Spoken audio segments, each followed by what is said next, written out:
Hello? There. Hi everyone.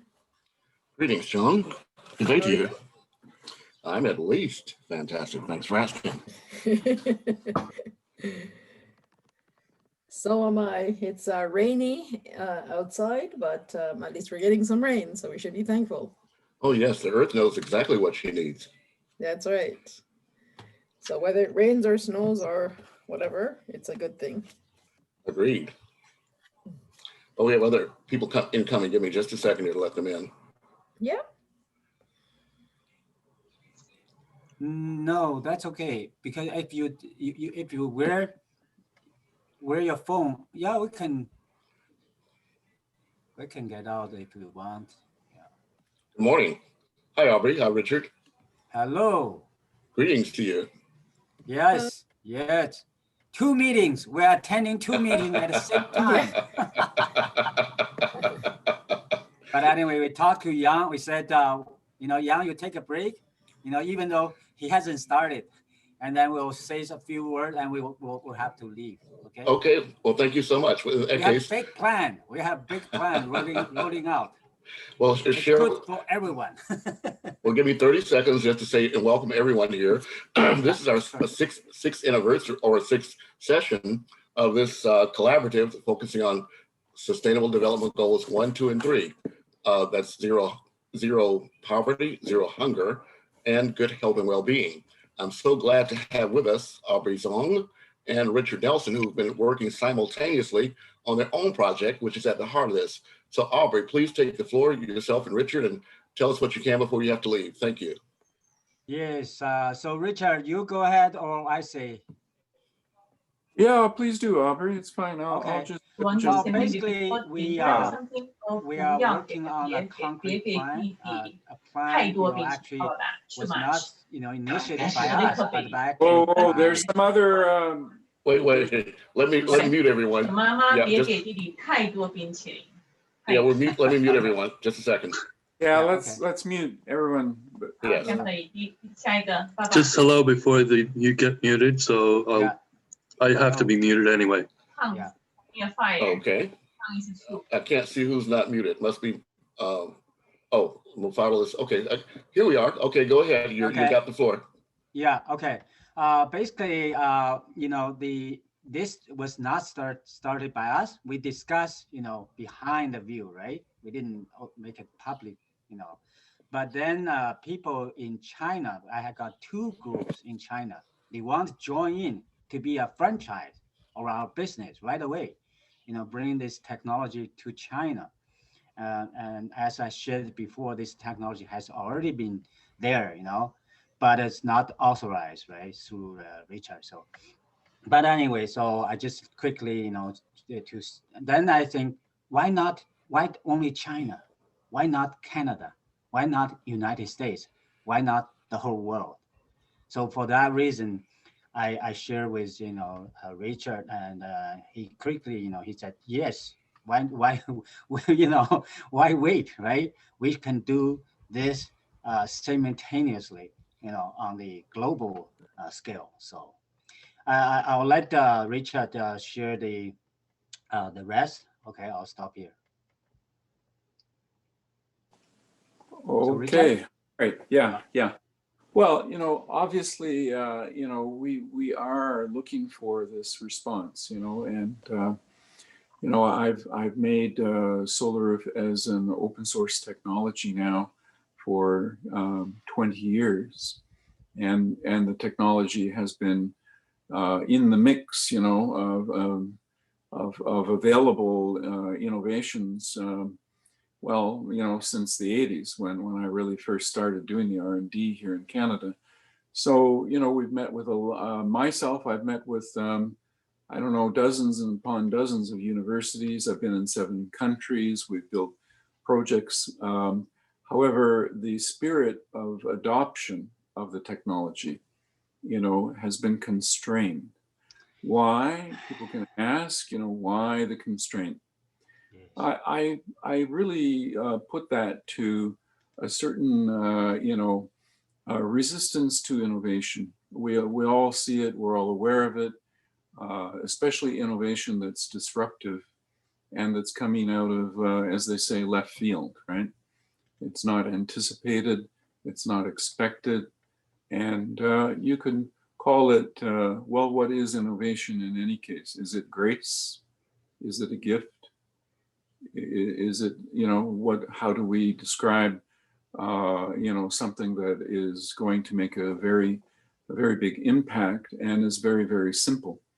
So liquid bubbles, you know, the technology that I put forward, again, it has been, you know, validated in different cases, and now it's going to be validated in China through, you know, a working relationship that I have with Aubrey. Well, this working relationship is something I seek everywhere. That's why I went open source. Yes. So basically, Aubrey is an example to a wider community of people that are interested in adopting Solar Roof. You know, of course, right now we're trying to package it. You know, when you have a new technology, you must apply it. So the application of technology can sometimes take decades, right? Yes. To be brought into a form of being able to put it into practice, right? You call that the putting into practice of an innovation. So right now, of course, we have the design we call the pod, you know, as it's a small structure. I look on it as a pinnacle of my work, my life design. And so, you know, we have the opportunity. It's an enterprise opportunity that we're taking with Aubrey. So my partnering with Aubrey is similar to any partnering I'm available. You know, I'm not establishing monopoly here. I'm establishing partnerships, Yes. multiple partnerships. A partnership in this case, what Aubrey's inviting is working at China speed. I think that's beautiful. I think that's wonderful.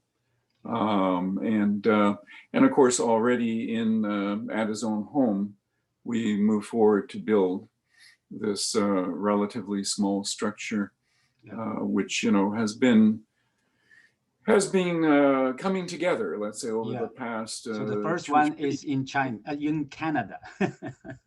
Yeah. Well, you know, it's a question of resources. You know, my resources are spread thin at this point. So when people join in a partnership, they bring resources, and they're going to. These partnerships allow me with the partnerships with Solar Roof. That it's like authorized work, right, with the inventor, and it's appreciated, right? There are other people who might simply say, "Oh, it's very, very simple. We can do it." Well, it is very simple. So, and I did make it open source so everyone can do it, but there are special opportunities for me as an inventor to work with people like Aubrey. So I'm very happy, you know, to have those opportunities. And yeah, if we're making it clear this morning that this is resulting in a, you know, something bigger, something more perhaps unexpected, this is life. Yeah, this is what we want. You know, we want to move things forward rather quickly. So. What more do we need to say right now? That's a kind of, let's say it's an announcement. Get to the meat. Get back to the work. Get back to the work. We appreciate that. So Aubrey, is there anything you'd like to tell us about PyroPod, your website, or anything there you can direct us to? Yes, as you can see, it's a huge scale, okay? Because it's a large, you know, series of products. So I break into 4 groups, 4 categories, you know. So this PyroPod 8 has Octagon, right, which is the one I'm going to install in my backyard, right? And see, there, 4, you know. So PyroPod 4S, S for standard, you know, square. And then PyroPod rectangular, PyroPod, you know, tunnel, basically tunnel thing, and then PyroPod 8 octagon, right? And the X means, you know, the city pod, right? Potential, right? So that's it. As far as product is concerned, is that. But we are working on something else, not just the product, but a structure to expand our business. You know, I Okay. I don't want to be rich myself. I want everyone, you know, all entrepreneurs to be rich, you know, to be active in promoting this. Yeah, that's it. Thank you. Okay, well, I'm going to type into the chat here at the PyroPod website so anyone here can look at it more at their choice. Yeah. PyroPod. So I have a question. Please It's go John. ahead. First of all, thank everyone for joining yesterday. I really appreciate you coming on. And I wrote in the chat as well, Arby, for giving the Zoom link to me. So I have a question regarding the unit. First of all, I love the idea of being able to produce fresh vegetables in Canada rather than just extending And food. in the winter time. Right, exactly. So that's I think that's our natural best next step for the climate smart garden. You know, the first is the education that, you know, we have to go through a progression. Sure. And so we're developing, you met the New Market garden, but we have other gardens as well. And so one of the things that we're working on with Prince Edward County is to develop a solid model so that we can use it to use a model developed in Prince Edward County to engage Canadians across Canada for a national strategy to have gardens. And so, you know, we're looking at technologies. How do you just not grow food in the summer, but also in the winter? So this would be, to me, a natural collaboration for us to have it as a showcase project. So so I think that we can talk about the collaboration, number one. And the second thing is, how is the unit, adjustable for sizes of backyard? Indeed. I'll just talk about the size again. And, you know, it's there, you know, already, right? The 4 category means 4 sizes. Yeah. But just the name give you the configuration, right? The shape, right? And also within each category, you can enlarge, you know, decrease, you know, you can do whatever. But mass production, you know, we have to do it properly so that we reduce the cost, right? When you mass produce, you want to be the product to be modular, right? Modular, not just within its own type, with its own category, but modular throughout the product, right? For example, there is certain part, the major part that will be shared by all parts, right? For example, the bubble generator, right? That could be modular, and also the arches, you know, there's certain arches that is shared among all parts. You know. So this way we can mass produce, you know, either we mass produce, even also. So I think these 2 meetings have started, Engineer Salim. I mean, the Pyropod meeting by Richard Wilson is already on, and I think Andrew is going to be starting our C4 meeting also to soon. Reduce the cost, and also if they can cooperate, you know, if each entrepreneur or each franchise operator can cooperate, then we can even, you know, share the resources, you know, even share the product, right? Like if I design something, then other people don't have to spend the money, you know, I spend the money, right? And then, you know, then adopt easily, even with your own brand, that's possible. But we'll work out the details. So, you know, that's basically. So one of the concerns I have is because, first of all, I always talk about having a garden as a not just for sustenance, but also for beauty. So for sure. So the issue of having a cone in a backyard concerns me. Cone. Like, you know, how it's Oh, wow. Because it could be obstructive to a neighbor, for example. Andrew, maybe you can show another page. It shows that go to the principle, you know, how solar roof works. Yeah, go to the menu and the principles. On the principles page, I display all kinds of shapes. Okay, the shape can be different. See, it gives you the opportunity to actually implement solar roof. Go to how solar roof works. Yeah, click there. And you're going to see on the side, on the left, see, this is tunnel, traditional tunnel, right? And this is, another shape, right? This, this is Richard did. And keep going, going down. And this one, it's a North Korean, tunnel, right? Keep going, yeah. Because this is give you the idea. This is stop here, yeah. The left, that's China's style, okay? They call it the bird nest, okay? And this one to the left, to the right-hand side, this is actually, Richard's idea, right? To be able to fold it, right? To be able to quickly set it up, Even we could use it for, COVID-19 quarantine, right? Whatever, yeah. Or a stadium or whatever. But you see the point that the shape is not the issue. The shape, the technology is the core. But how you implement the technology, as long as you have a good shape, right? I believe we can implement the solar roof technology, to whatever shape, because as long as you understand how it works, right? Yeah. So this is actually what we do today. We're going to explain how the bubble move, why we do this session, because we need to explain to whoever come to see how bubble move, right, within the cavity.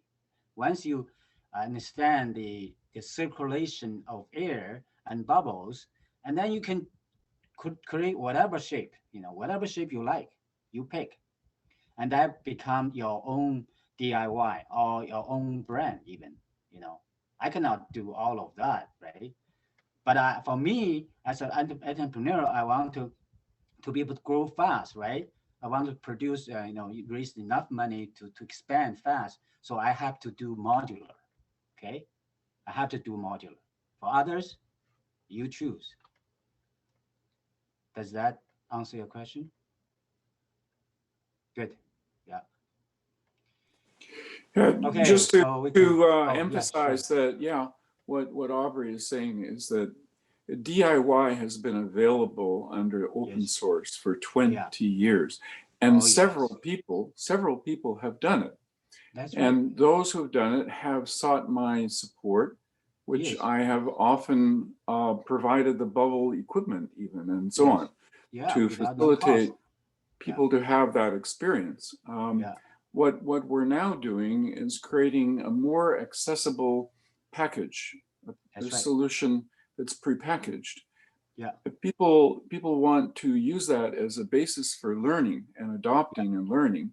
And then once they have their experience, and we have, let's say even, universities or schools teaching the technology, then there can be a diversity because people will definitely become creative with this technology. It's very friendly, remember, it's bubbles. It's very friendly. It's very simple. It's not rocket science, right? We do all kinds of things every day, much more complicated than what we're doing here. If this can secure food for everyone, why aren't we applying it? That becomes the question. That's right. So, and when we get verification, you validate. You're not validating a market opportunity or so. Yes, everyone who partners with Solar Roof has a market opportunity. But what we're really validating is that scarcity is over. Scarcity, there's no reason for people to have bad water or lack in food. And indeed, when people can apply the technology, like any technology that is for health and healing and for the advancement of people generally, then this is going to produce the kind of impact in the world that everyone would like to see. That is resilience in communities, you know, young people that know how to be self-reliant living, so we can live off grid. We do not have to be dependent and captive to various kinds of monopolies that we see operative in our world. And indeed, we can all assure ourselves that we can grow good food. Yes. Well, thank you so much, Richard. I know you guys want to get to work. We do appreciate this. Okay. Now, but if you have any closing thoughts, we'd love to hear them. We just had Tony Pereira join us as well from here in Los Angeles at UCLA. And so he and Michael and I just had a webinar yesterday. We're all focused on food security because we're not just facing a coronavirus pandemic, but the reality is that we are leading up to a hunger pandemic. So that's why it's so critical that we find ways that we can kind of localize these solutions by not just creating local solutions, but then sharing them globally and then sourcing global solutions locally. So that's why I want to thank you so very much for what you bring to the table. Yeah. Hey, this is Michael. I have a question for Aubrey. Yeah. So I put in the C4 link a couple of tools that have to do with using parametrics and being able to do like the energy simulation of the envelope. Were you able to look at that, and how does that fit into this control system with actually knowing when the density of bubbles on one side or the other side? Oh, I see. And how all of the mechanics, because I really liked your SketchUp, and so I put it in there with the, you know, driving the conversation to an operational model. Have you looked at that, or have you had time to pay any attention to that? Because that control system integration is something I've been talking to the USGBC about for us to really look at what urban agriculture means in terms of securing the envelope. That's right. Yeah. The control, there's I see there's two levels. One is the basic levels, which is basically you use one timer to control to determine how, you know, when you need to refill the bubbles, right? You just look at the, see, that's why we do this, our own webinar, right? We like, Richard is going to explain when the bubbles, fill all the cavity, right? That's when the bubbles coming back to the fan, okay?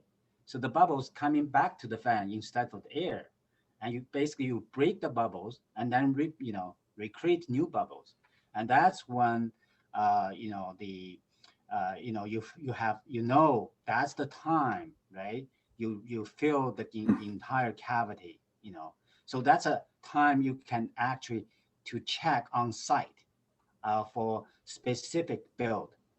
So once you get that time, you just set a timer, right?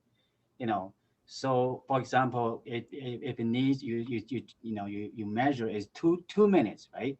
And you just set a 2.5 minutes, right?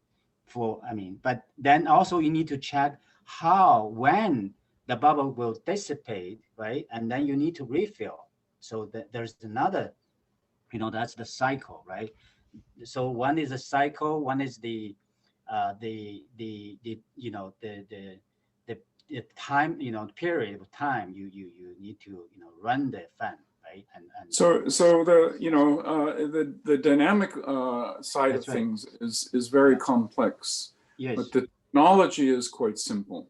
So right. what Aubrey is saying is that it takes only a certain amount of time for a cycle, which would change all the bubbles, right? Would replace old bubbles with new bubbles, destroy the bubbles, or do the first time filling the building, the envelope.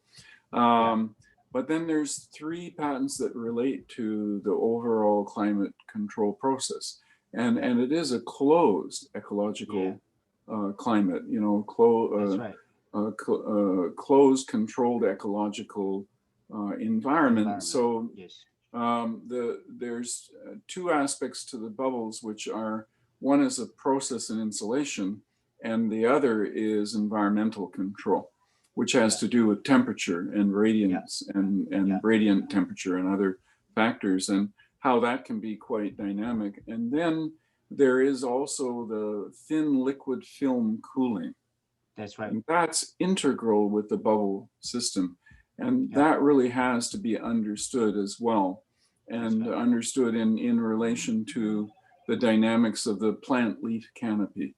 Okay, in terms of the overall, processes, the plant leaf canopy is never left out, because it only can actually do the transformation of the solar radiant energy, and that encompasses the visible and the infrared. So the plant leaf canopy is the gift to humanity in terms of the biomimicry aspect of how this works. So kind of responding to that, being able to actually understand that performance in terms of what's happening when an envelope like this is in Saudi Arabia, or an envelope like this is in Chautauqua, Canada. So these environments that you're shielding the interior environment from, the behavior of filling and unfilling, and the density relationships, that all is part of this control mechanism. And so those tools that I put in there, those are the tools that people are looking at. And the reason I'm kind of staying on this topic is because that skill and that understanding, that learning is the core learning of getting to this net zero for living spaces as well. That's right. You got it right. And that's why Richard said it's low tech but high science.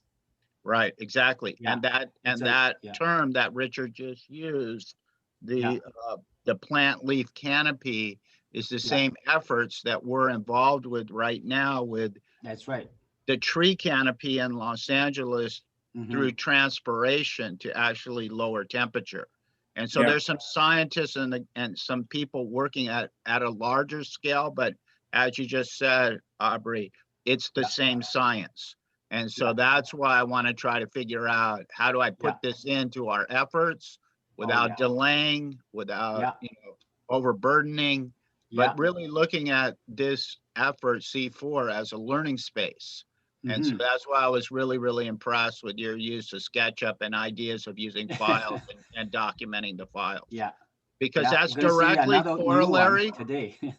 That's directly corollary with that curriculum I circulated with VCAP. Those are the tools. But the next piece is a little more complicated, because it has to do with actually using the simulation in the energy spectrum rather than just the physical spectrum. So, just as far as the C4 roadmap, I just want to put that out there, and I'm sure we're gonna solve that problem. For sure. Excellent. It is energy and mass, and the principal mass is the water vapor, the liquid vapor cycle. Okay, any more questions for these busy young men? We have to go back. Then Lloyd Helperty, if you would be so kind. Go ahead, Richard. We greatly appreciate, everyone's interest and time, and we hope this is timing. Timing is now everything for humanity. To recover, right? Recover our health and our ecological well-being. Well, what you're doing is integrally involved with what we're doing here, so it's all one collaborative. So again, Lloyd Helperty, please take the mic. Okay. All right. We'll catch you guys later. Love you. Bye. Bye. Are you finished? Yeah. Okay. Good timing, because my wife just finished her class. So you guys can hear me? Put your thumbs up. Yes, but Lloyd, please introduce yourself because we may have an audience that doesn't know who we are, and introduce the C4 group and do. So actually, I am Lloyd Helferty from Drawdown Markham. So up here in Canada, north of Toronto, the city just a bit north of the city. So we have a group, a small team here who's been trying to put together what we call a community climate action hub to actually start to implement some of these solutions to achieving drawdown, i.e. Paul Hawkins' book of all the solutions for reversing global warming. So we've had meetings for over a year now. Mostly now, of course, online and virtual discussions with our various founding members and allies. So through the Climate Action Hub, essentially, we're trying to put together a multi-stakeholder partnership. I got connected with Andrew, actually. We wanted to model our partnership on what they've been doing down in Los Angeles. I thought it was fantastic what they were doing through the 5 Points Youth Foundation. So now we're actually looking at how do we roll this out locally and throughout the Greater Toronto area, throughout Ontario and throughout Canada. So we're now, as entrepreneurs among us, myself and people like Andre, trying to actually create some business opportunities, venture opportunities for ourselves as well. As there are so many people, of course, unemployed now as a result of this crisis. So we have developed something we call the CSF Development Group. The C4 Group is actually the community climate or collaborative organization that we're speaking of with all our potential partners to start to actually implement some of what we call open source regenerative climate smart community infrastructure solutions. So like the solar roof, like the Wheel of Life farms, like the climate smart victory gardens, whether indoors or outdoors. We want all of these open source regenerative climate smart solutions to start being implemented in our communities. So we want to, excellent. Of course, here in South Markham, we'd like to do it throughout the GTA. So you could even think about us as a kind of new kind of developer, very collaborative, working across all these. We don't develop solutions ourselves. We want to implement those solutions in partnerships with other developers, with communities, with NGOs across the spectrum. We want this type of infrastructure to be implemented in our communities.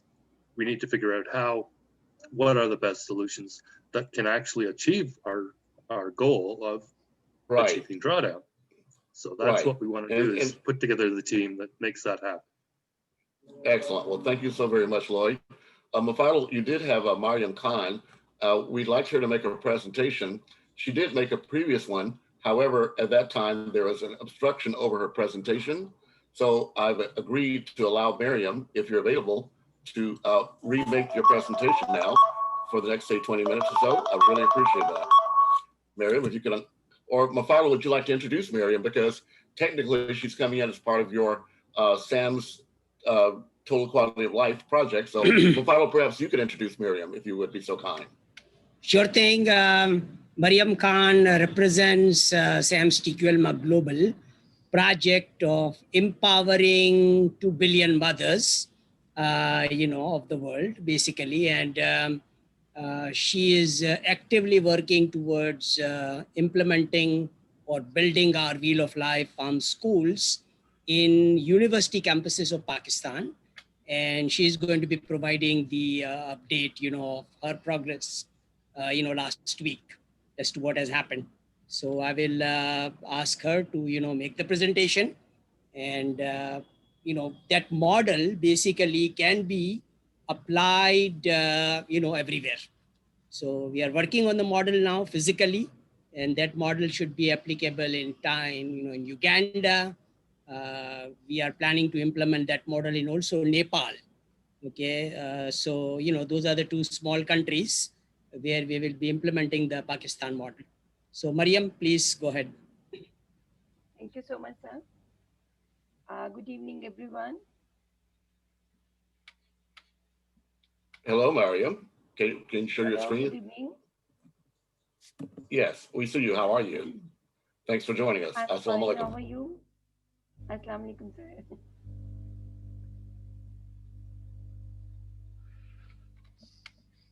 Balls in your court. We're ready for you. Please introduce your project again, please. Thank you.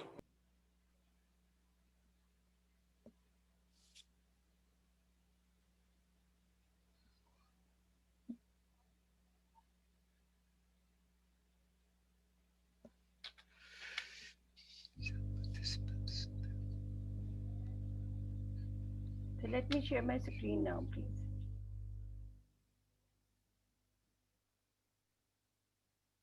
Okay, I believe you can, but let me make sure you can. Oh, I'm sorry. Yes, you can. You can now share your screen. Go right ahead, please. Thank you.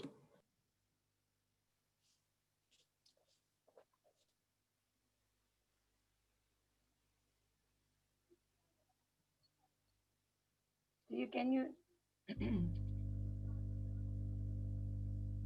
so we can see this? Now we can see it. Thank you.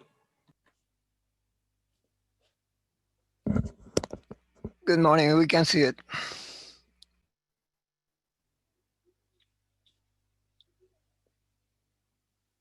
So, is this clear for everyone? Yes, thank you. Yeah, we can see it now. Thank you. So thank you so much for the opportunity to talk about the updates from Pakistan. As a partner of TQLMA, SAM's global projects, and we are very happy to join this program as a partner, and we are trying to put all our efforts and capacities and capabilities to build this model fruitful for everyone here in Pakistan. So this is the starting of the project. So Community Development Foundation and SAM's Tukul MA Global Self-Sustaining SAM Wheel of Life Farm Schools, powered by Climate Smart Communities. So this is the slogan of the project, living in harmony with the natural world. And with the discussion of Mr. Mufaddal, before this presentation, we have a very, fruitful discussion to prepare this presentation. And we add this tagline of waste is our greater resource. So this is basically based on the whole presentation also. This is the presentation contents. So about us, who we are, vision, mission, and goals, partnerships and services under partnerships, geographic area, and upcoming areas, thematic areas, implementing model and services from our side, selection criteria of beneficiaries, project and services, smart approaches for smart economy in formal and informal ways, and how and why waste is our greater resource, and then investments. So who we have already shared our introduction. That Community Development Foundation is a non-profit platform with serving from 2009 for the women economic empowerment, locally, nationally, and now internationally and globally also. This is the TQLMA introduction. SAM's Total Quality Life Maintenance Associates was formed in proprietorship in 2009, and SAM's TQLMA Global Uganda was incorporated as FTI company in September 2020. So in this collaboration, Amajan Universities and Community Development Foundation has developed the plan to transform professionals into climate smart entrepreneurs to solve COVID-19 crisis faced by global governments, SMEs, and families. So this is the vision of this partnership and these programs. Vision of climate smart, the AHIABGA Gold and organic food global value chain. So develop and acquires innovative technologies and experts via joint ventures, associations, and universities and corporations to improve and quality of life of global communities and business. So this is the mission: establishment of wheel Pyraport farm schools in all UN member countries, harness natural resources via innovative technology and process to enhance the quality of life of Tukilame club members via sustainable strategies developed through the IAPA Hosticle, technopreneurship education provided in global SAM's Wheel of Life farm schools and industrial park campuses. So we have the three major goals under this partnership and with these programs. Build SAM's emergent university industrial park campuses globally to train 53,000 engineers from UN member countries to duplicate the model in their capital cities. Just-in-time implementation from the leader of each country to utilize this model as policy. And re-engineering Africa like barter of the door, gold and diamonds with Sam's Goal of Life farm schools, agribusinesses park, Koto cancer clinics and farms as good mines. So these are the partnership based on collaboration, performance, plan, teamwork, synergy, success, and win-win situation. So this collaboration and strategic partnerships are fundamental to improving business outcomes. Public, private, profit, non-profit, universities, and other institutions adopt better approaches um, to solving challenges to provide just-in-time best services for all human on planet with Tukilame and Community Development Foundation. CDF's role as a partner, so because we are serving as a non-profit company, so giving back to the grassroots communities where people and institutions discover purpose in collective action. So these are the current Tukilame active countries. This is the geographic areas which we currently, presence, and inshallah we will move forward with so many other places with the set time of period. So Pakistan, Uganda, South Africa, Canada, USA, and UAE. So these are the three thematic areas under these partnerships: leadership and civic engagements, community and organizational planning, economic and business development, local government education, and quality places. So, zero waste awareness, empower, and sustainability. Engage various stakeholders like university, colleges, schools, local communities to enable environment with zero waste strategies where women and youth can realize their potential for economic growth.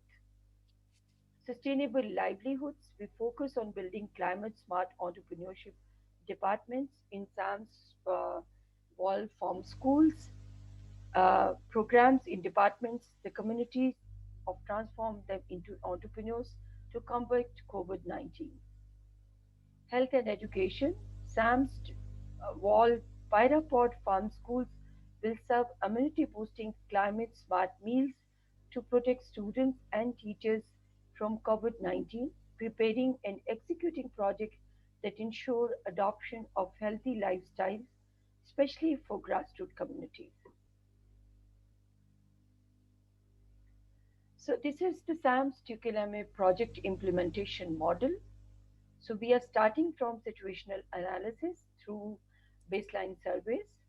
We are focusing on zero waste awareness with action. We are enrolling and starting memberships of beneficiaries. We are we are preparing teams and methodologies for implementation and monitoring. Then we will focus for the appraisal, and ultimately we will catch entrepreneurship to move forward towards smart businesses with traction. So this is whole project design cycle as a partner for implementation of 4 major projects from TUKILAME. CDF services under partnerships. So we are focusing on zero waste awareness campaign with action, building platforms, engaging institutions and communities, raising growth mindset in youth, and creating network and partnerships. So this is the precise selection criteria of beneficiaries. So national identity cards, smart cards, and Form B for the, you know, prove themselves as a legal residents of the country.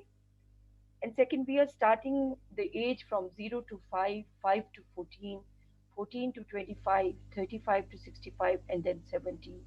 And we are starting from the, early like childhood education and capacity building till, mothers and grandmothers. So we need skill sets in this criteria. We are focusing on lower, semi-skilled, and experts. So education is primary, middle, secondary, intermediate, and graduate. So this is the precise criteria which fit into urban and rural areas, in a same way. So understanding the trends for developing meaningful impact, because we are focusing on urban rural areas, both equally. So strategic initiatives are the, understanding trends. So we are also focusing on internal processes that how which sort of process we can adopt to implement the projects, and then prioritize the initiatives.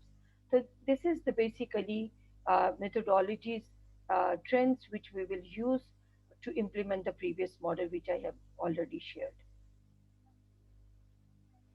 So this is the climate smart food in universities and colleges and schools to keep safe them from COVID-19 as an immunity boost food for everyone. So we are very much focusing, and we are adopting few key measures that individuals can take to fight this pandemic. The food you eat plays a key aspect in determining your overall health and immunity. So under this program, we are focusing to adopt universities, colleges, and schools. So target beneficiaries are teachers, students, sports staff, and communities. Having land inside the universities where we will put our, food immunity boost food program. So they have, 1,000 square yard land to 1 acre. If universities, can offer this land if they have inside the universities for cultivation and making of food, and set up of a, 24 hours working canteens. So having 10% low rates, low in cost, higher in immunity, and sustainable lives. So this is the basically immunity boost food program inside the university and colleges for all TUKILAME members. Process is very easy. Join TUKILAME club. Entrepreneurs do entrepreneurship with us with traction, and you will become a climate smart, planet, and a member of the climate smart planet. So why we waste management strategy? क्या है? Why we are saying that waste is our greater resources? So this is, the supportive slide from Mr. Mufaddil also. So household waste can be transformed into product of significant values. Cabrandans, small farmers, and small running social enterprises can make a lot of money. Levels of gainful employment would rise in every village, town, and city throughout Vietnam. Landfills throughout Vietnam could be shut down and reclaimed. Local government would pay nothing for the collection and disposal of household waste. Households would have safe food at responsible prices. The littering, burning, and dumping of single-use plastic would stop. The Incinerations of household waste in Vietnam would no longer take place. But I think so. This is the exemplary slide of one country, but we can implement this strategy to all in our countries uh, under this strategy, under this model. So everywhere we can apply this, and we already doing in Pakistan. So the collection of waste, the usage of the waste, awareness campaigns on from different organizations are already taking place.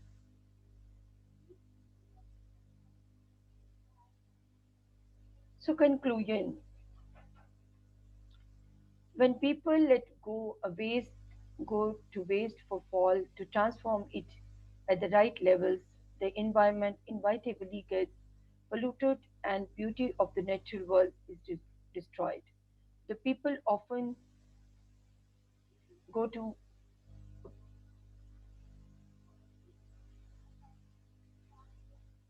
malnourished.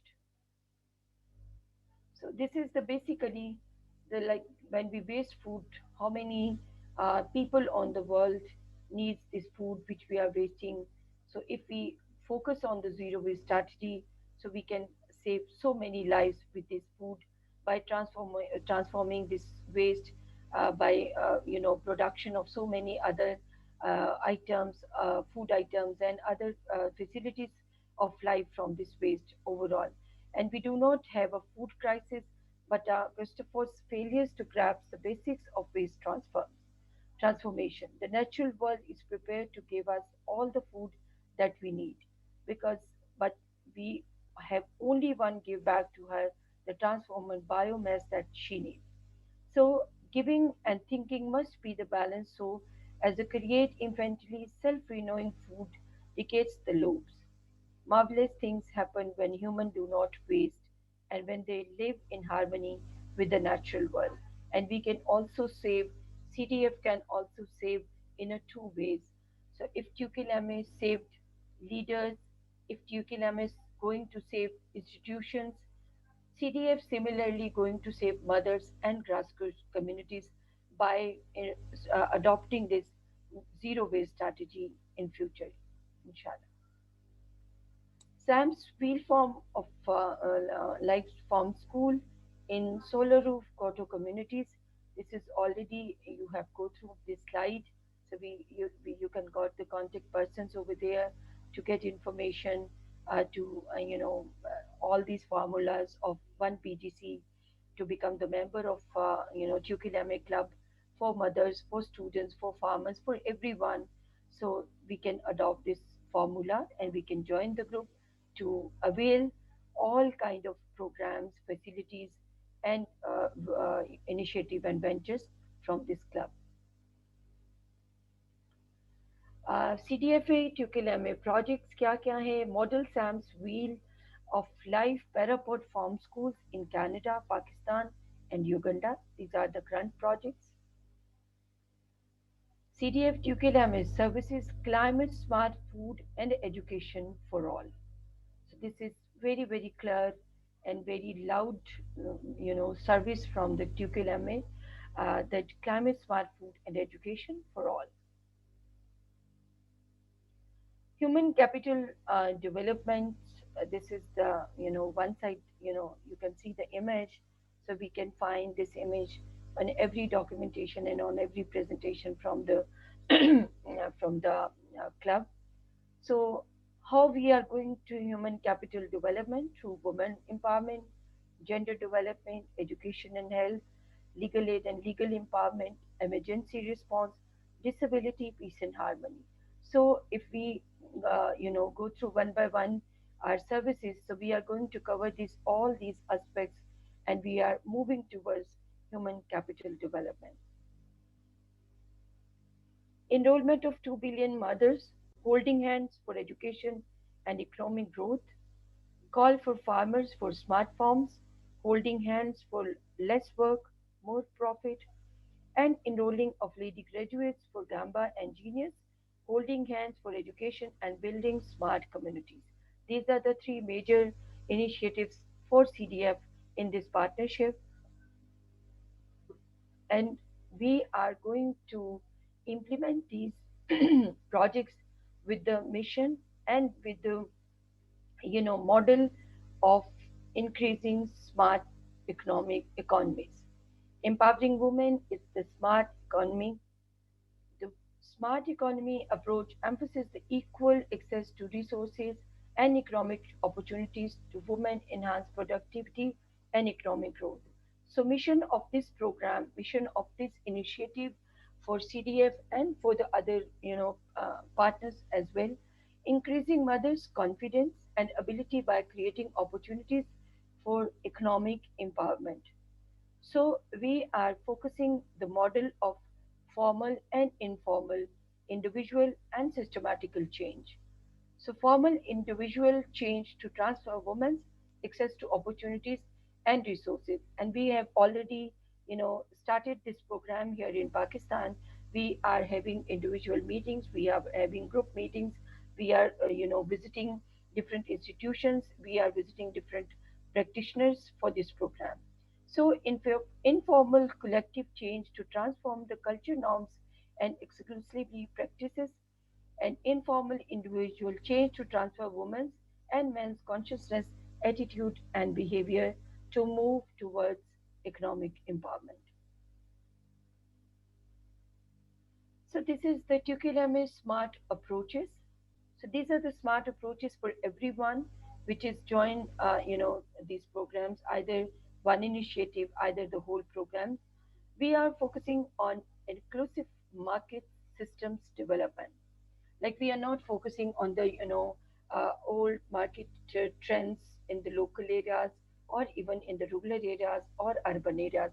We are taking our beneficiaries in the smart market systems development, enterprise development and impact investing, community saving groups and access to finance, productive and reliance, smallholder agriculture, social inclusion and norms, reducing and redistributing unpaid care work, policy campaigns and influencing, humanitarian programs, and CMEF economic empowerment. It stands for C for climate, M for mothers, E for engineers, and F for farmers. So this is whole initiative covers under this approach of implementation of the projects. So that's the investment, very simple model, understandable to everyone. With the like, if we are talking about the Pakistan, so we are giving this awareness to everyone now. Join Tikulame club with the PKR, like in Pak rupees to 253 rupees. So climate smart entrepreneurship will done with 5300 PGC in Gamba program, and we are having smart businesses with million PGCs business in 53 months. So this is basically a smaller investment, but with a big impact. Thank you, and if you have any questions. Yes, thank you so much, Miriam.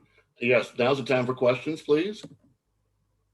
So it's Joan. I have a question. Yes, Joan. Well, I have several, but I'll try to, make sure everybody else does. Hi, thank you for your presentation. So I'm not Glenn McKnight. I'm actually Joan Kerr, just so you know. First of all, is your organization affiliated with the community development? Like we've got one in Canada as well. Is it like a global affiliation, or is it in Pakistan? No, we are still, right now we are in Pakistan, but we are trying to register ourselves now in globally as well. So you're not affiliated with the community foundations that are worldwide? Like there's one in Canada as well? No, we are not affiliated with them. We are independent organization registered under Government of Pakistan here in Societies Act 1860. Right, so it's a standalone. Yeah. Yeah. Okay. So why 2 billion? That's mothers. Why that number? And because this number, how will you engage them and by when? okay. 2 billion mothers is not only for the, only for Pakistan. We are, as a partner, will set target with the Mr. Mufaddal, inshallah, like how many are going under, Pakistan programs, and how, yes, I have explained so many models in my presentation, and all these models are ultimately we are going to apply in grassroots, in urban areas, even to engage mothers. And yes, we have, already, CDF is already having a great geographic outreach here in Pakistan, and we have a good, team here in Pakistan from my organization. So that's why we have very much confidence we will, inshallah, achieve our target of 2 billion mothers. But how many for Pakistan? This will differentiate later. Great, thanks. Thank you so much. Any more questions? Good morning to all. Dr. Tony here. Thank you very much for the invitation, Andrew, Prince Andrew. And a beautiful presentation, Marian. Powerful last name you have, Khan, with a lot of history on that name. Thank you so much. And beautiful, beautiful presentation. Especially enjoyed your watercolors because I'm also a watercolor artist, and I like the delineation of the earth and going into sort of like in a mist. Beautiful representation, and the plants as well. I'm interested in your presentation. What platform did you use to create it? To create what? To create your presentation. What? Sir, I prepared this on PowerPoint presentation. Bubble This is on point. PPT. So yeah, I will share with you. That's wonderful. It's very, very impressive. It's difficult to create a look like the look and feel that it has on Microsoft PowerPoint or other platforms. It does not create that type of look and feel that you have on that presentation. Also, I'm interested in everything that you said at all levels. I'm at many levels. I've been involved with NHIME. I'm the ambassador to the United States from NHIME, and at least for the southwestern part, I think there is maybe one or two more other parts of the USA. I've been trying to develop faculty, create a faculty on eco-sustainable engineering with other universities, and I'm in talks with various parts and colleagues in order to establish. So I'm interested in developing those goals, and just not in the US, but worldwide. I have placed my contacts in there. I invite you to read 3 papers that were published in the peer-reviewed literature. One on actually developing many of the things that you touched upon, and another one on economic models that take example from other successes around the world and around the country. One in particular is the Mondragon co-ops in Basque country in the northern part of Spain, an independent region of that has been agglomerated with Spain. And so I'm interested in that level. And then on the hands down of actually developing models that actually work. I make some one remark on waste. While I agree that waste can be a resource, please be careful, because there is waste out there that is very, very dangerous, extremely dangerous, and the only in very large quantities. One in particular is plastic. It's almost at the moment is impossible to recycle. It does not degrade in the environment. It only breaks down into ever smaller particles. And we already have those particles in the air, in the water, in the food, in the soil. So that's a very, very difficult problem. Yeah, Tony, thank you so much. We'd love you to have your own 20-minute presentation. So please put information into your chat there. We do this every Sunday. But before we lose track of our time here, I'd like to see if Lady Alicia Hamilton is with us and can briefly do an introduction. If not, I want to let you know that we also have Sola Collective. This is Terrence Bayfield here in Los Angeles. Michael Renler, he and I and others are working on some of these same solutions here in Los Angeles. So, Terrence, thank you so very much for. Hey, Andrew. Yes. Before you kind of jump forward in this, I just have a quick comment for Miriam, and you know, maybe she can respond to it in a minute or so, if that's okay. Yes. I'm going to take that as a yes. Okay. So Miriam, on your CMEF acronym that you're using, and you're using that word engineer, so climate mothers, engineer farmers. Yes. I just want to make the comment, would you guys consider to use STEM instead of engineers? And the reason I say that is because these solutions that you're outlining, they require not only the science, technology, and the mathematics, but there's pathways for the women that are much more robust than if you package it under the term engineers. And engineers has a certain association, where STEM is an organic system.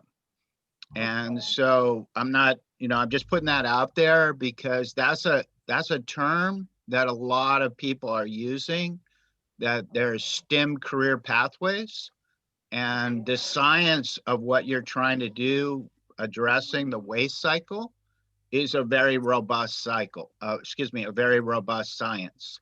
And so that's something I just want to put out there. In terms of your branding. And I would like to also just reinforce what Professor Tony said about the elegance and the beauty of your presentation with the watercolors. Thank you so much. Thank you.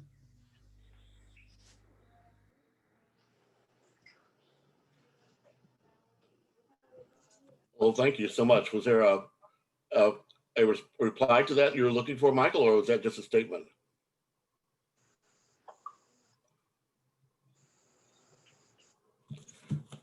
Could we have well, while he's getting, could we have the website for the slides? I'd love it too. It was so beautiful.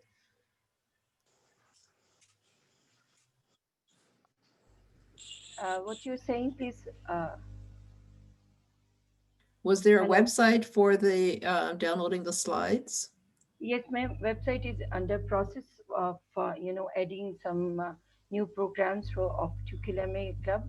Inshallah, we will online this website in 15 days, inshallah. And if you need this presentation, yes, I can share on the group. No, I can wait for the presentation. I meant the actual blank slides. The website for that, to download the slides to use them.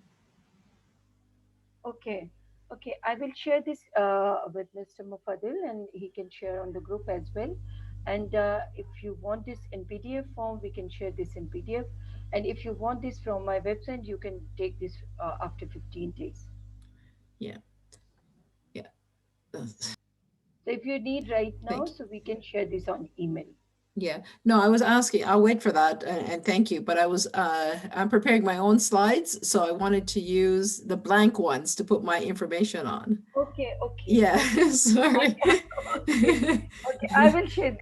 I will share this It's so beautiful. I was sitting here like, oh my God, that's so gorgeous. Thank you so much. Thank you. I will share this with you.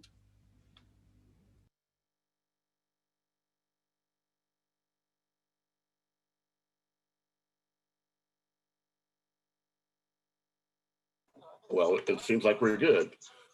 So for those that haven't had a chance to introduce yourself, we really are pretty good on time right now.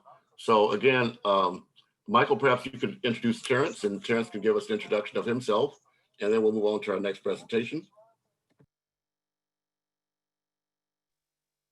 Yeah, I'm happy to introduce Terrence, who's working on a project that he's putting together to really address this piece of the United States called opportunity zones. And this opportunity zone conversation is, really looking at how we look at the capital investment into these transition plans so that the wealth creation actually becomes an asset to the community and to the participants. So this circular economy and being able to actually build legitimate investment into our communities, Terrence has made a very concerted effort to put a collective together in Los Angeles, which I guess he'll explain, and how that fits into an actual implementation plan.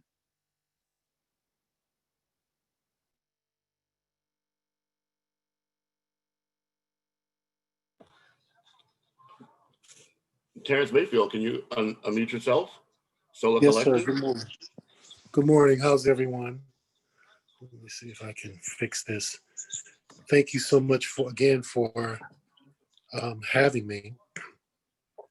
I'm grateful for the opportunity to sort of share what it is that we're doing.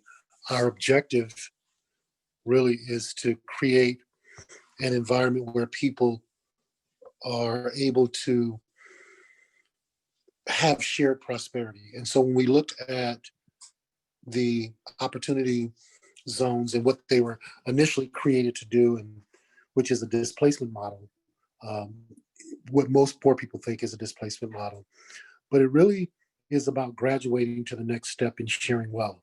So we wanted to do that by raising capital, creating jobs, taking and helping the community become more responsible about sustainability across all the sectors. And we thought the most effective way to do that is with the best subject matter experts we can find and creating an ecosystem that says to the lowest rung in the process that you're valuable, and let's determine how we get to that value.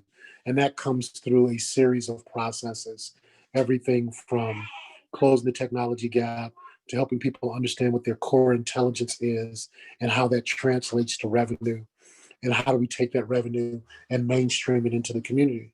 Furthermore, we wanted to make sure that from a collective standpoint, which is really pretty simple, the numbers, there is strength in numbers. When people are working together toward a common goal and objective, the more people we have pushing toward that goal and objective and being the best at what they do, we are probably going to get the outcome that we desire more times than not. Secondarily, we wanted to make sure that we eliminated what has happened in the past, meaning organizations have received money, and because we're dealing with people that are not accustomed to having resources, they sort of take the resources that they need because they worked a long time and never really benefited. So these dollars come in and they want to eat as they should.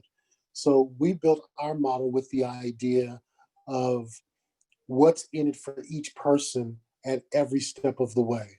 So if you are a subject matter expert, how do we quantify your value, particularly in disenfranchised communities where you have nonprofit organizations, you have community stakeholders who've worked for years and years without receiving any compensation, but think that there is a payment at the end of the rainbow. So if we don't do that effectively and purposefully, then we can't ask them to continue to do the work and it be transferable because they just wear out and die, and that solution dies with them. The pandemic forced people to look at how the structure worked and what's really possible when we all work together, and what's really possible when people are in panic mode, what solutions come out of that. When people stop being depressed and frustrated, there still are buildings being bought, there still are businesses being created, and the talent that is hidden in our society is normally in those poor communities. And so we wanted to unearth that and say, here's a solution, here's how you're valuable. And ironically, it tied into the redevelopment that was being done in South Central Los Angeles with the transit-oriented development, with the idea of live, work, and play spaces being the new development model. And the opportunity funds said, hey, people that have resources, come invest in these communities. And if you keep this money in for a specified period of time, all your gains will not be taxable. So that's a very sexy investment for someone that normally was doing real estate investment. And they just keep transferring it over and they never see the benefit. Their children or grandchildren may, but the initial investor doesn't. And here was a chance to merge those two needs together. Poor communities with the best opportunity for growth, combined with people that want their money to continue to grow. And then we added in social impact investing, which I think is the best investment model available, because it's not just about getting money, it's also I'm making a significant impact that is beneficial to the community that we're investing in. So that's what we're doing. I am usually the least intelligent person in the room. All the people in the room are smarter than I am. I deal with Andrew Williams, Lady Alicia Hamilton, and Michael Rindler on a weekly basis. So you know what their intelligence level is like and what their impact is like. And I've just been fortunate enough to put this together. We are very serious though. We understand that the status quo is interested in a return on its investment. So we understand as long as we keep the return on investment consistent and speaking to what's important to them, that we'll be able to receive the capital that allows us to build sustainable communities. And that's what we're doing. Thank you very much. Thank you. I certainly do appreciate that. We do have one other presentation to make, but are there any other questions before we move forward or comments? Well, that being the case, I have to kind of wear two hats here. Our special guest today is Josephat Moses. He has a project. Our special guest today was supposed to be Josephat Moses. He has a project in Africa called the Center for Africa Volunteers. They've, over the last few years, recruited thousands of volunteers, primarily throughout Kenya. They have 6,000 altogether, but many of those are in 17 other African countries. They developed earlier this year, or they launched at the first of this year, a 2-year plan to lead up to the Kenya elections in 2021, 2023, perhaps. Yeah, 2021. Of course, COVID kind of derailed them.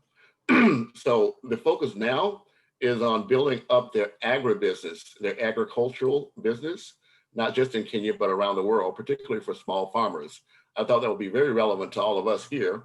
And so what I've done is in the chat, I've put in the link to the presentation. Since Mr. Moses is not here, what I'll do is I'll go ahead and just walk us through it, and I'll answer any questions as best I can as we go forward. I may be able to share it on my screen here. Let's see here.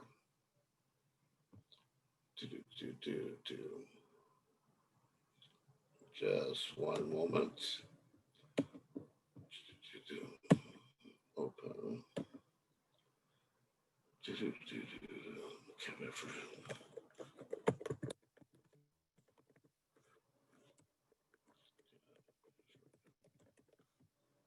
And this is called the CAV-Africa let's see,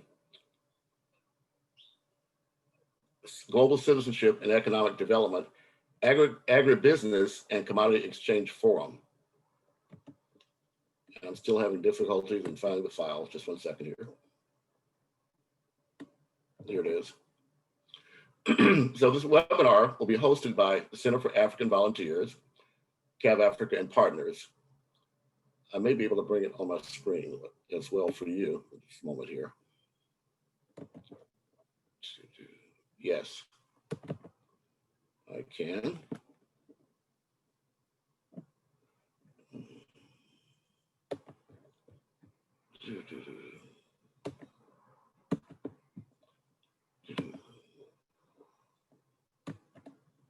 So as you can see there, this is the CAV-Africa webinar hosted by Center for African Volunteers and the Global Citizenship and Economic Development on Agribusiness and Commodity Exchange Forum is scheduled for November 21st, 2020 from 3 p.m.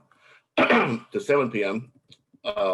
Eastern African time, which is GMT +3. The goal of this forum is to set the stage to facilitate agribusiness between Kenya and the world. Objective number 1, setting the tone and overview of the program to gain insights on the agribusiness environment in Kenya. The opening will be done by Josephat Moses himself. He's a panelist and the presenter. I'll be the moderator, and this will be happening from 3 p.m. to 3:15, excuse me, 3:40 p.m. at the beginning of the event. The second objective is for participants to have a clear understanding of the local and international policies governing agribusiness, and for the participants to understand bilateral agreements and countries fit for business. Those activities will be, excuse me, those panelists will include the well-known Professor Lumumba, the PhD, Pan-Africa, and an advocate of the high courts of Kenya and Tanzania. The second guest will be the Honorable Peter Munya. He's the Cabinet Secretary, the Minister of Agriculture for Livestock, Fisheries, and Cooperatives in Kenya. On the panel discussion, we'll address agribusiness, environment between Kenya and the rest of the world, keynote speakers. So the highlight will also include, agricultural development, international trade, and the future of agribusiness. Again, this is in your link and it's online, so you can actually go through this in more detail yourself. The third objective is setting a stage for collaboration, partnerships, and business in the agricultural industry, how to get started, the requirements, etc., and understanding the global supply chain in agribusiness. The fourth objective will be an introduction of modern day technology and agriculture, particularly in Kenya.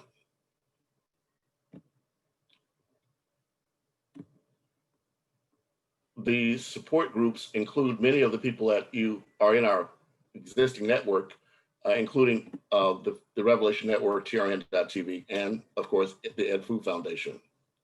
So, as I said, that's just a short, brief run through, but Mufawal, I particularly wanted to engage you because as I explained to you before, your interest, as I understand it, you have a FDI operation, foreign direct investment operation already in Uganda, And Uganda is part of the University of Nairobi. There are 3 different schools in that. One is in Tanzania, one's in Uganda, one's in Kenya.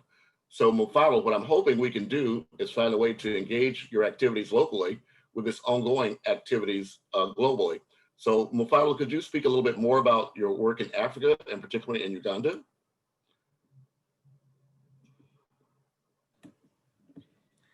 Yes, Andrew, started my journey in East Africa about 2 years ago. I was there, on an invitation by the leader of a bridge party over there.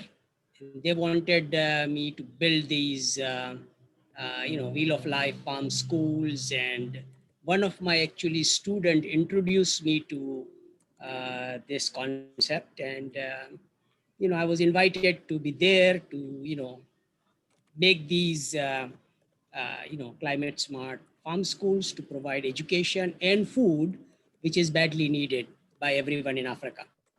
So I was there. It was, an exciting opportunity for me to be there. Saw the, the culture, the people, both at the higher end, the VVIPs of Africa, as well as, I was working with the grassroots people over there. And, this concept of this barter of gold and diamond was offered to me by Bridge Party.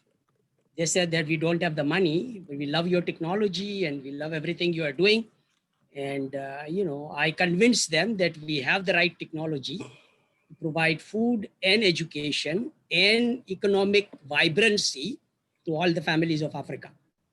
So I was able to do that. I was able to convince the leadership over there to do it. And, that resulted in this whole concept of gold and diamond business. I didn't knew anything about gold and diamond, but I learned everything from there. And that concept sounded very, very exciting, wonderful. And that entered me into this gold and diamond business. Then, from East Africa, things started happening in West Africa also, in Freetown and in Sierra Leone and in ECOWAS region. So that's how my experience in Africa evolved. And then it sort of got consolidated by, one of our associates in North America, Rosenthal Group. And they were very, very interested in, economic upliftment of, all the families of Africa. And they were interested in creating bullion bank and, concept like that, a very, very high-end kind of concepts. But anyways, I mean, that's how my Africa experience sort of gave me all these opportunities, to finance these projects, because money was always a problem, how to raise the funds. And Lloyd knows 5 years history, I think he has been highlighting it, that, we were always after raising money and the money was not available basically, to do these projects. But now, because of this gold as a medium and as a trading platform, for all the ladies and for everybody. So gold actually coming out of all the billionaires, into middle class and lower middle class people was the concept, which got developed. So this is what, transpired. And now we can really generate this economic vibrancy of all the families through our, gold and diamond business, as well as, through my, innovation, which I call it, GEMBA, Global Executive MBA, and in entrepreneurship, in climate smart entrepreneurship. So that is where we are. And just to, sort of go a little back in history, how my relationship with Energime University got generated. Finance director of the Energime University is no longer with us. He introduced me to Bill Susinski. And at that time, Energime University didn't existed. But then, the technology was there and we started talking about how can we really integrate these technologies in Pakistan? because Pakistan is considered to be the largest dump site of animal waste. You know, cattle colony in Karachi, you know, we have got about, like I said, you know, 10 million liters of milk per day is being sold. Lot of animals are there, and all that animal waste gets dumped in the ocean. So huge polluter. So we wanted to, you know, take care of that. And, you know, project was given to me, Mufaddal, can you give me those, you know, cow dungs? So we can convert that into, you know, energy and do a number of things. So actually, you know, a 200 acre farm with 10,000 heads, I signed a contract with Sindh Dairy Farm with Energym University, and Energym University was bringing in all the technologies and everything. And I was just a consultant with 5% stake in the project. But then, you know, this requirement by the farmer that we are not interested in, you know, sort of a bank-based finance. We want zero interest equity finance. You know, so that project got halted because of that, and because of the, you know, the conditions in Pakistan, because, you know, of the political instability and stuff like that. So based on that, that Energym University contract, which was signed with Sindh Dairy Farm, couldn't get materialized. But I continued working on the project, and I said, fine. It was a great project, and the company got created. And I said, this is more than a full-time work. So I left my job as an associate professor and then started this company, TQL-MA, with the same mission to save the ladies of Pakistan from cancer caused by the milk.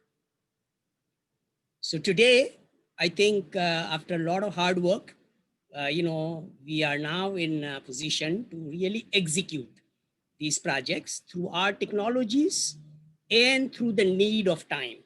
Because I think COVID-19 is really a blessing. Everybody needs immunity boosting, climate smart food. And I'm really very thankful to Dr. Paul Olivier, who basically transformed a, you know, sort of a climate smart campus project, a $200 million project, to a farm school project, which can be done in a 1 acre site, not 200 acres, and all the technologies can be demonstrated. So that's where we are. And I put together Dr. Paul Olivier and Ken Telford. You know, both of them are in Vietnam. They love their life in Vietnam. Both of them are innovators and, you know, technology generators. So they are ready to now really, you know, integrate all the available technologies to build these farms. Yes. And the model farm, basically the farm was developed by Dr. Paul Olivier, which was a Wheel of Life farm. And, you know, Lloyd asked me a question, 1,000 square yard, okay, we can build this Wheel of Life farm, small area, okay?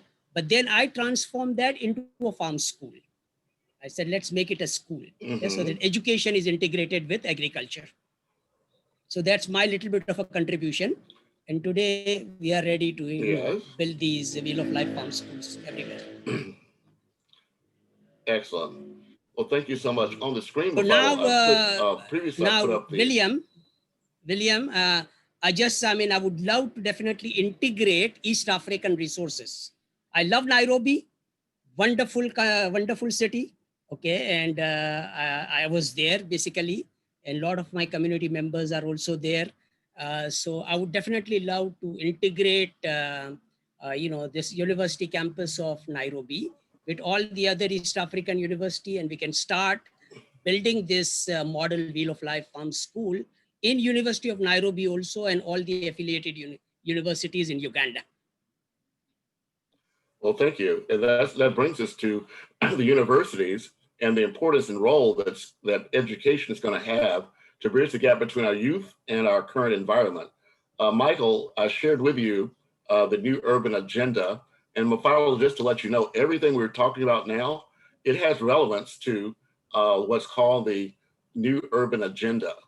And that is important to us because on an international scale, UN Habitat, this model that they've developed is connecting together, I would say, most of the countries of the world, focused on the new reality that we're dealing with. Here in the United States, it is the United States Department of Housing and Urban Development that is our interface with UN Habitat. So that's why I've done my best to kind of bring people together working here in Los Angeles and with you internationally, because Michael believes, and I agree, that we need to connect what we're doing directly to that model. So perhaps, Michael, you could tell us a little bit about how important this is and ways forward that can provide the credibility that we need on a global scale to get the local buy-in from the community here.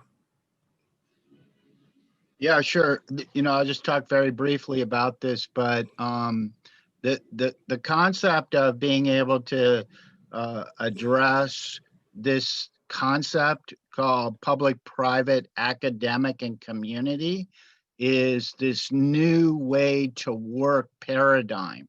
And in that strategic plan for the new urban agenda, they're explaining how this collaborative model that Solar Collective is using, as well as C4, where we're bringing the whole of community into the conversation, is really super critical, because without this transition to the new way of work, the new way of education, the new value proposition, and how we do that transition, which Miriam outlined very, very well, these are the ideas that are really connected to HUD, that's connected to the United Nations, that is directly embedded inside and coordinating what Terrence has outlined, the opportunity zones, which is where our disenfranchised, underrepresented population in the United States lives. So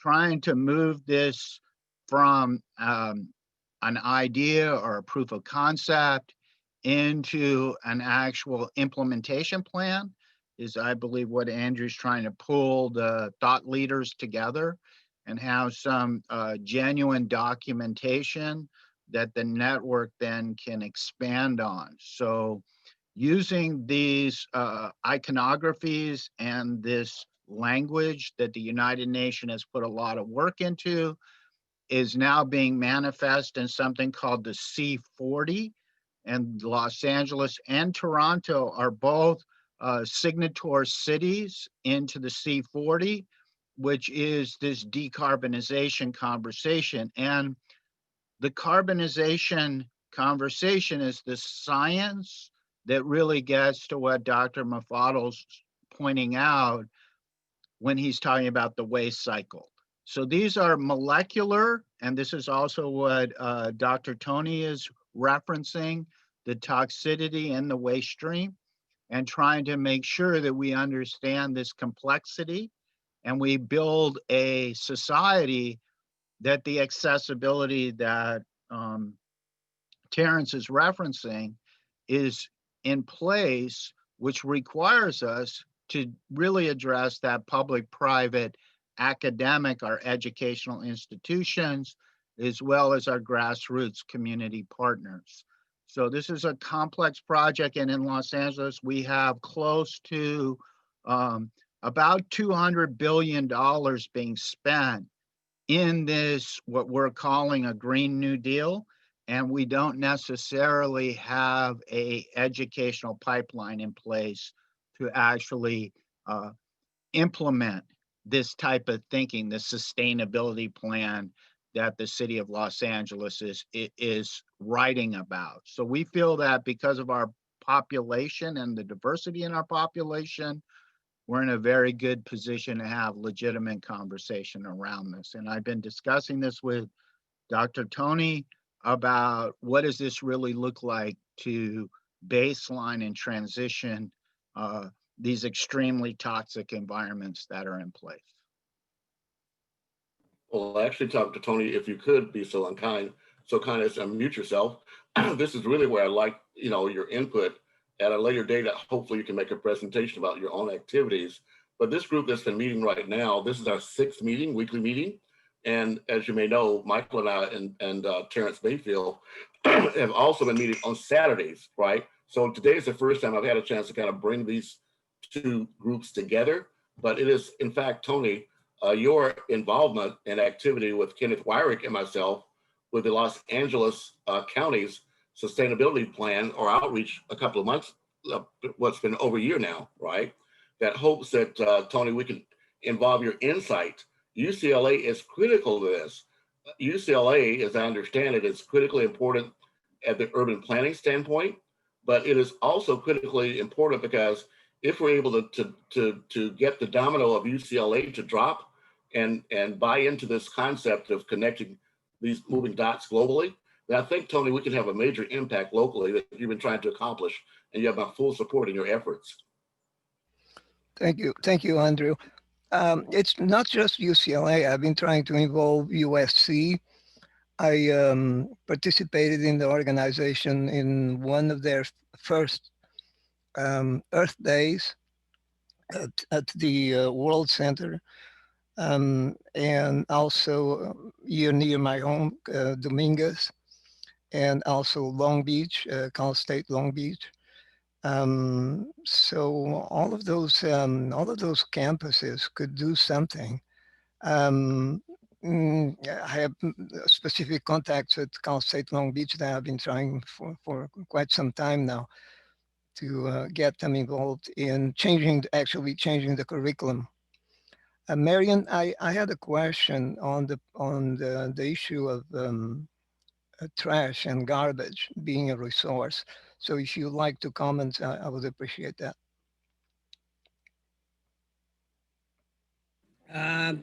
Tony, actually this concept is given to us as a gift by Dr. Paul Olivier, who loves to transform all kinds of waste scientifically and properly in an engineered way into value. And we definitely appreciate that waste is full of toxicity. We understand that the toxic elements are there, but agri-waste and the cow and animal waste and all those things are probably not engaged. We don't have that kind of toxicity in them, because that was a primary thing. But then, we started looking into municipal waste dump sites. There are 472 dump sites in Pakistan, and the poorly collected municipal waste gets dumped. And all these homeless children and mothers are found over there. So we want to find a solution to this problem that, okay, first of all, Dr. Paul Olivier wants us not to create that waste, first of all. So, whatever we have created, he wants to convert it into value and then develop a system whereby this waste is not created again. Okay. So we transform our human waste properly, and animal waste is properly transformed into, value-added products, energy, as well as, fertilizers and stuff like that. So this is Dr. Paul Olivier's wisdom and idea. And I would definitely, whatever questions you have or concerns you have, I will put you in touch with both of them. Dr. Paul Olivier as well as Ken Telford. They are working in collaboratively to develop these solutions. And, I love your, efforts which you are doing. I've seen your presentations, and Mariam would love to definitely interact with all the architects you are working with in Pakistan so that, they can become part of the team in Pakistan and develop these, communities, which we can really look into and collect the data, okay? And input from Michael, input from you will assure that we don't go towards those, toxic kind of elements. And if those toxic elements are present, how to really handle them and manage them. Well, Mufadal, is it possible that we could have Dr. Olivier to do a presentation to this group sometime either next Saturday or the following Saturday? So we'll get first-hand information. Sure thing. We can invite definitely Dr. Paul Olivier. He would love to be there and, put his point of view across and answer all the questions. I mean, we have been, going back and forth, and he's a person who speaks very little. He does a lot of things. And then, I am sort of a spokesperson on his behalf. Excellent. Well, thank you. I'm going to show just this brief 3-minute video to our group here about the activities that's happening here in Los Angeles through the County of Los Angeles. And hopefully Terrence Mayfield, you can see that I think the value that we bring to what they're trying to accomplish can maybe get us not just some brownie points, but actually get more validity for our efforts here. So let me begin this presentation shortly. Thank you. Oh, I have to make sure you can hear it. Just a moment.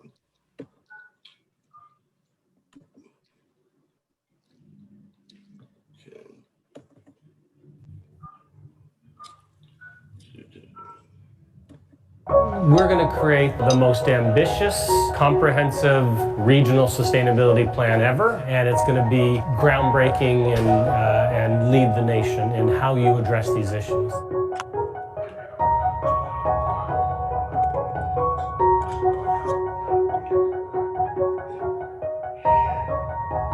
LA County is a very big place. 1 out of every 33 Americans lives in LA County. Think about that. This is an opportunity for the county to start to integrate and really respond to the voices of our communities. Many times, communities like ours are not listened to or not part of the process or just don't know how to be engaged. When you work with electeds and when you work with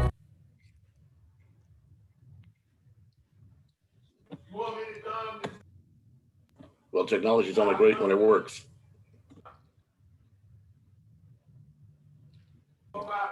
I'll put the link to this in the chat as well, but it's our county Los Angeles, our sustainability plan.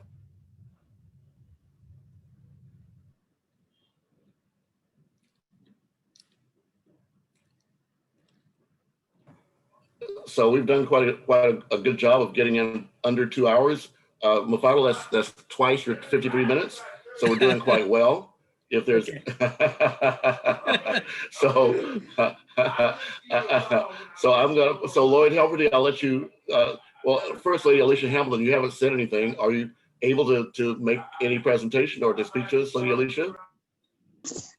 No, I didn't have a presentation scheduled for today, but thank you. My contribution here is to increase the visibility of what we do through media and technology, which we will continue to do. So thank you. Everyone was amazing today. Glad to be here. Glad to see you here, Terrence, and this whole merging of what we're doing with the Solar Collective and the C4 and supporting the move of the United Nations Sustainable Development Goals is all a worthy movement that I'm honored to be a part of and to serve in. So that is for me today, and I thank you. I would like to make a concluding remark. Besides the student and professors as the most important, human asset of our planet, I think we should be focusing on our leaders also. If we can serve this climate smart food to the leaders of all the countries, they should be able to make good, sound decisions. And I think we should be building one of these pyropods, wheel of life farms, basically, and school if it's allowed, over there, in the homes of, these leaders, so that they can enjoy this climate smart food, and I think it's also a solution for COVID-19, and they should be able to make good decisions for our planet. Well, thank you so much. In closing, I want to bring your attention to the image behind me. It's it's a little difficult to read, but we're focused at the top left on the decade of action on the SDGs. The idea is for us to be able ourselves locally as civil society activists to have an impact, as Mafado says, with the top leaders.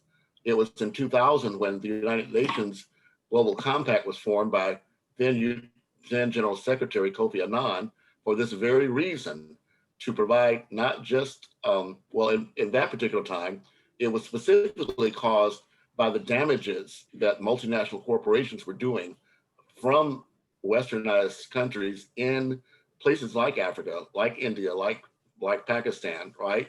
And the idea was to get these corporations to make a commitment, a corporate social responsibility commitment to focus on human rights, the environment, and labor. Later, anti-corruption and transparency were added. So what our intent is now, that's grown into the largest corporate social responsibility organization in the world. And it was in fact founded at the World Economic Forum in 1999. So what we're suggesting is that you have 10,000 major multinational corporations. You have only 3,000 civil society members right now. They're dispersed, they're not connected together. But there is an infrastructure to provide that called the United Nations Global Compact Local Networks. So with Lloyd Helferty and our other ad hoc International Advisory Board of Goodwill ambassadors and activists decided to do was to add another 10,000 civil society members to balance and hold accountable those corporations. Now, as to you, Mafadal, what that does for us is that we're not just asking people to go to this link and register. We do have the Saga Foundation actually has a website down where anyone in the world can online go through the registration process, but we also take them through a screening process to determine which of the 17 Sustainable Development Goals their mission statement aligns them in. So the better able we are to get the data about the impact that we ourselves individually are directing, not only can those individuals in similar sectors find ways to work together to become, let's say there's, in terms we use here in Los Angeles, they can move from being like subprime contractors to being major, the major contractors as they grow together collectively. But so we do look forward to working with Lady Alicia Hamilton. It's the Revelation Network that will be providing the place for each of you, if you so choose, to become media ambassadors representing your particular community, to let us know about how what you're doing is positively impacting the Sustainable Development Goals. And the idea is for us as we grow, for example, Lloyd Helferty is in Canada, but Canada is a member of the Francophone countries as well as a member of the Commonwealth of Nations. We know Brexit is happening. So that's going to mean that I would think there will be a greater cohesion among those Commonwealth of Nations countries. And this gives us an opportunity, if we choose, to create that unifying connection amongst these various regions to be able to work cohesively towards a common goal. Now, in particular for you there in Pakistan, Mafadal, as you know, both India and Pakistan were formerly members of the British Empire. So technically, this gives us a way to work. But Kenya is also one of those, they're called the African, Caribbean, and Pacific groups of states. The EU and those African countries and Caribbean countries and Pacific countries in 2007 formed a union amongst themselves. So technically what you're doing in Uganda and Kenya can have an impact on multi-regional organizations, not just the heads of government, but heads of regional organizations like the World Bank, like the International Monetary Fund. So with that said, I just want to thank all of you for joining us here. And if there are no more closing thoughts, I'm going to end up with just a brief presentation of the 17 Sustainable Goals. It takes less than a minute. Yeah, and this Andrew. will be done. Yeah, Andrew. Yes. This is Michael. Before you run that video or do the close up, I'd like to respond to Mafadal's comment about the leadership and accessing the leadership and bringing the leadership into this conversation. We're very active in something that may appear to be ubiquitous in this waste stream conversation, but it's this very large stormwater bond that's in Los Angeles that's being managed by the Department of Sanitation and Environment. And so all of that stormwater system is basically polluting the ocean, which is our biggest asset according to the biodiversity model, and also really important in how this works. And so this requires our community to move from what's called advocacy to science, and being able actually to discuss this and make sure that that information is made available. And I can say quite honestly, this is not the case in terms of these large bond measures. And so holding the accountability to the leadership to allow this type of interaction with the school system to take place is something a community like this can really take on. So I think that's directly to what Mafadal is talking about, and where we actually have projects and very large resources in place right now in all our communities, and all of us are dealing with this stormwater conversation. Well, excellent. Thank you so very much. Now, I did notice we have some latecomers that have just come in. We basically covered the intended agenda for today. So those of you that have to leave, you're welcome to leave or stay. But I would like to give the opportunity for the people that just joined us to introduce themselves if they so choose. Chris Sangster, are you there? And can you unmute yourself and introduce yourself, your company, and what you're involved with? Let's see. Are you able to hear me now? Yes, we can now hear you. Yes. Okay. I'm Chris Sangster, and I'm a management consultant in the DC area. And I'm primarily really promoting the establishment of the Black Folks Plan and the Main Street Lending Program initiatives in the DC and Detroit markets. Well, that's certainly very succinct. Well, yeah, I don't want to be late and lengthy too. Okay, well, just to let you guys know, it is, in fact, a gentleman named Herschel Daniels that is promoting what he's calling the Black Folks Plan. I'm happy to be intimately familiar with it because it was actually in 2012 when I introduced Herschel to Wesley Capaila here in Los Angeles in my role as the, I was actually a member of the group called the Urban Tech Fair, and Jim Newsom introduced me to Herschel. So Herschel Daniels, his vision was to find it and is to find a way to connect together the diaspora within the United States, particularly the African-American diaspora, and harness their $1 trillion plus annual incomes and redirect it from turning over less than once in the community to turning over in a regenerative standpoint. He actually submitted to President Obama during the quantitative easing faction a request for there to be $1 trillion that was delivered for that solution. Here we are now in the end of transition of the Trump administration, and that's still on the table, but now it's become much more formalized. So organizations like the African Diaspora Directorate are really focused on trying to find solutions specifically for this group of people that the United Nations recognize as part of the International Decade for People of African Descent, specifically because the 400 million or so of us around the world have all been shaped by the same unfortunate tendencies and negative impacts. So now is the time for us to make that transition. So in a nutshell, that's what brought us here.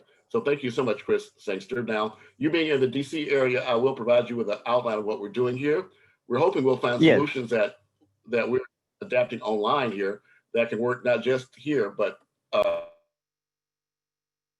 throughout the United States and globally, particularly when it comes to your location in Washington.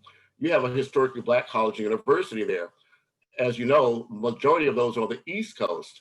They have formed an alliance with universities throughout Africa through the African diaspora nations. And so we are looking to ways to connect our historically Black college university out here, which is the Charles R. Drew University of Medicine and Science, with you there in Washington and then throughout the world with this collaborative. So I'll be providing you with information on that as well. Thank you. Yes, thank you very much. All right, well, I'm going to end this up with as I said, a 30-second overview of the Sustainable Development Goals for those that may not know exactly what it is. If I get the right screen here, just a moment. And I'll make sure you can hear the sound.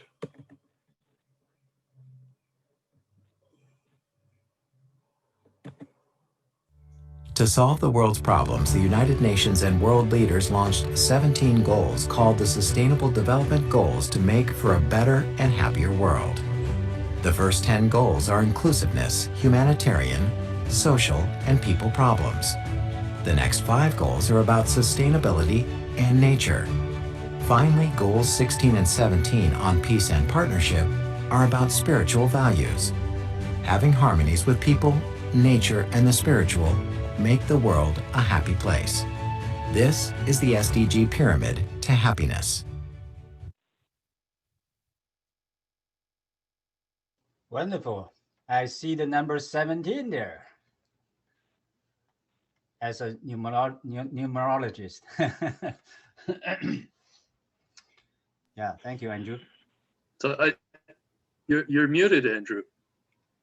Yes. Yeah, muted. So I'll send you back to Richard and Aubrey.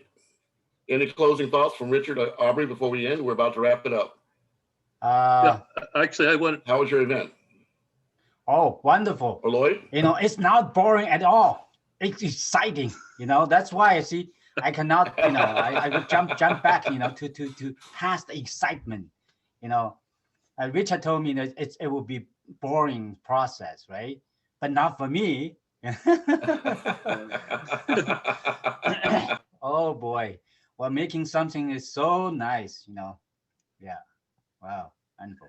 So I just wanted to mention that last comment you made, Aubrey, was SDG 17, and actually that was the there's a gentleman I've known for many years. His name is Mitch Gold. Yeah. And he calls himself a peacemaker. He's a little bit of a rough guy around the edges a bit, but he was the one that really convinced me that the number one goal out of the 17 SDGs to focus on is number 17. And he said, that's right. Focus your attention on number 17 and the rest will fall in place. And that's actually what we've been trying to do through Drawdown Markham, is create that partnerships at the local level, but also regionally, provincially, nationally, internationally. So that's why our Community Climate Action Hub was created, to create partnerships across all of these sectors. What we started out with was this public-private society academic partnership, which has now evolved not just into, at first we had 5 and then 6, now we have 7 different areas of partnership that we've identified. And so we're now looking at trading these local, global, or you could call global partnerships, where we can take knowledge from around the world and incorporate it into what we're trying to achieve here locally or regionally. And this is the big idea around taking that and actually taking that SDG 17 and trying to implement it. And so across all these sectors, whether it's businesses collaborating and cooperating with governments, with academia, with civil society, and all of these people working together toward this common goals. So we have the set of common goals, SDGs, 16 of them, with the 17th one being the collaborative. I see that we just do what we are doing, and that the rest will automatically, you know, once people see, right, see the what it is, how it works, and then other people will start that, this is, I see this as the the basic, because we're using the sun, right? We're using the sun. This is solar project, right? Not bubble project. This is solar project. The sun. Don't forget the sun. Without the sun, nobody can live. Well, I promise you this. I promise you all this is our last video. Okay.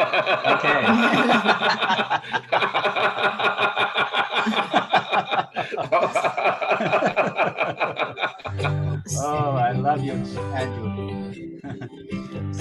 So I love you too, brother. Strengthen the means of implementation and revitalize the global partnership for sustainable development. Union doesn't only create strength, it also avoids the weakness and the defeat that individualism causes. Carrying out alliances and collaboration.